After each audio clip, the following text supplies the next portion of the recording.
السلام علیکم ورحمۃ اللہ وبرکاتہ۔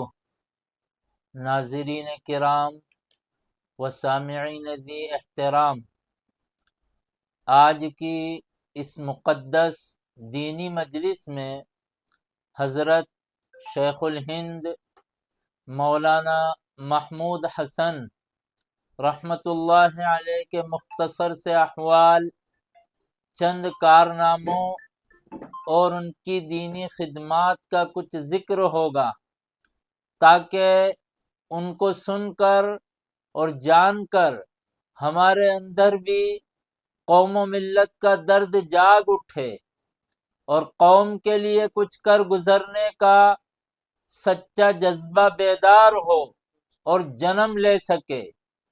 تو سنیے، حضرت شیخ الہند مولانا محمود حسن دیوبندی رحمۃ اللہ علیہ بر صغیر کے نامور عالم دین، عظیم مجاہد آزادی ہند اور دارالعلوم دیوبند میں پڑھنے والے پہلے طالب علم تھے۔ بعد میں آپ وہاں کے صدر مدرس اور شیخ الحدیث بنے۔ آپ کے اساتذہ میں دارالعلوم دیوبند کے بانی حضرت مولانا قاسم صاحب نانوتوی، حضرت مولانا رشید احمد صاحب گنگوہی، حضرت مولانا سید احمد دہلوی، مولانا یعقوب صاحب نانوتوی اور ملا محمود دیوبندی رحمت اللہ علیہم وغیرہ شامل ہیں۔ آپ کو حاجی امداد اللہ مہاجر مکی اور مولانا رشید احمد گنگوہی رحمت اللہ علیہما سے بیعت و خلافت کا شرف حاصل تھا۔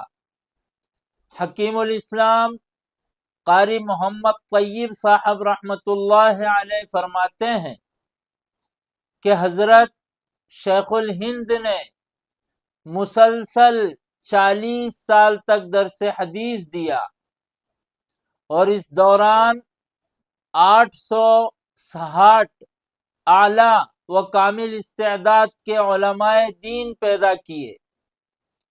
آپ کا درس حدیث امتیازی شان رکھتا تھا۔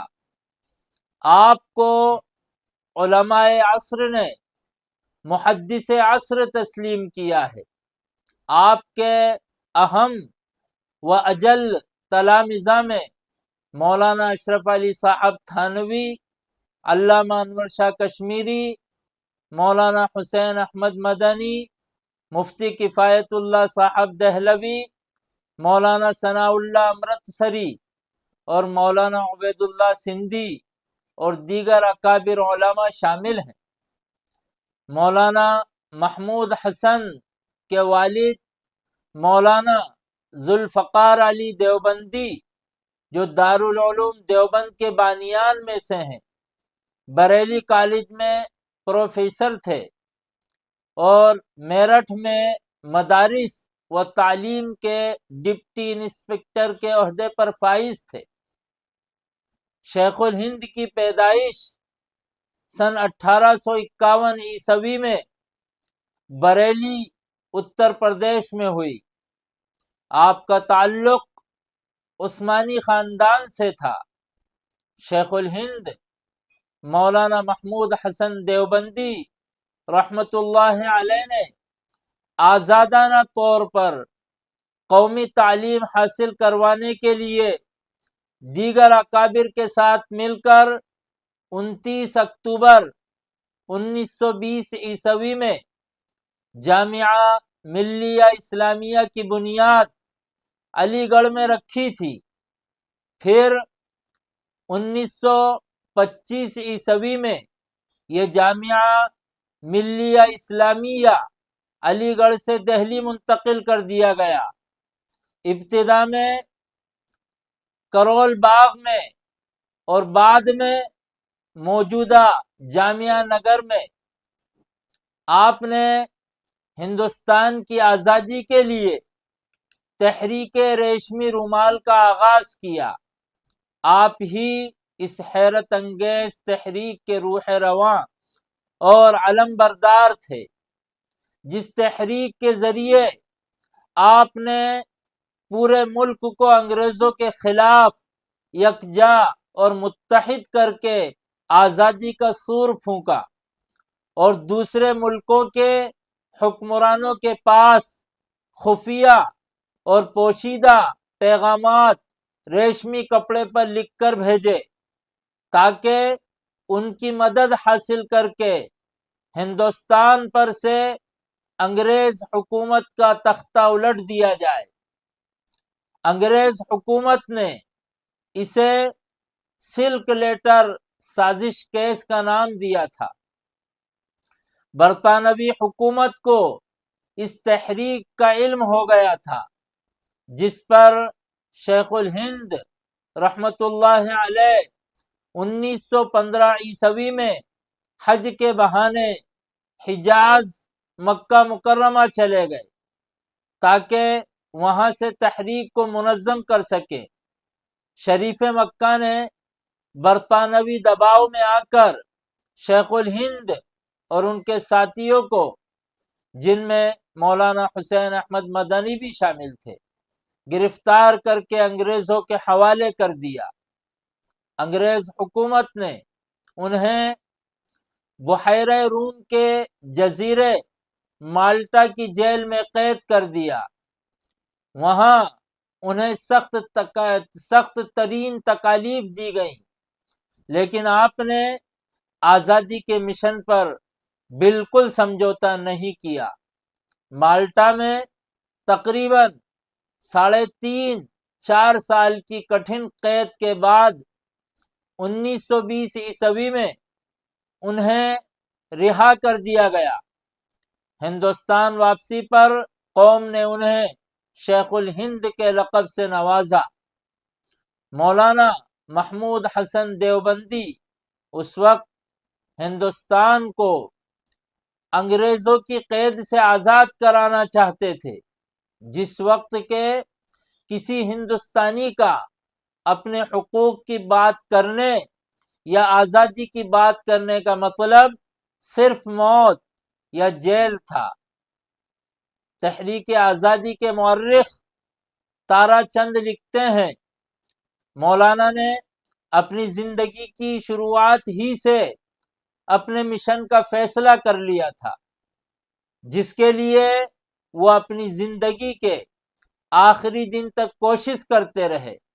وہ ان تمام مخلص رہنماؤں کو متاثر کرنا چاہتے تھے جو ان کے مقصد کی حمایت کے لیے کاندھے سے کاندھا ملائے کھڑے تھے، اور اس میں وہ خاصی حد تک کامیاب بھی رہے۔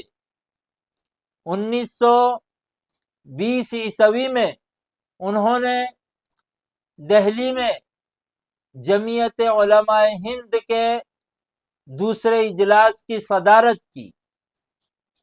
انہوں نے ہندو مسلم سکھ اتحاد کی وکالت کی اور کہا کہ اگر ہندو اور مسلمان متحد ہو جائیں تو آزادی حاصل کرنا زیادہ مشکل نہیں ہوگا۔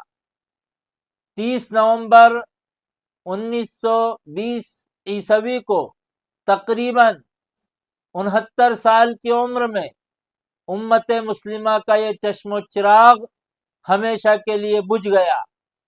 آپ کی قبر شریف دیوبند کی سرزمین پر واقع ہے، اور آپ مزار قاسمی میں اپنے استاد مولانا قاسم نانوتوی رحمت اللہ علیہ کے پہلو میں دفن کیے گئے۔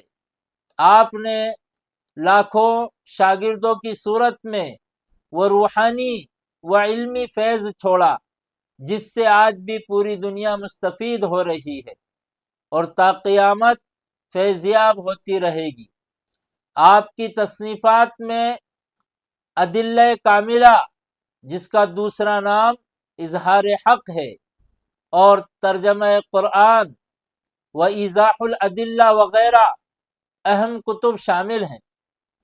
ناظرین، حضرت شیخ الہند مولانا محمود حسن دیوبندی رحمۃ اللہ علیہ کی زندگی ہمیں یہ سبق دیتی ہے کہ علم کے ساتھ اخلاص، عمل، قربانی اور قوم و ملت کی خدمت کا جذبہ بھی ضروری ہے۔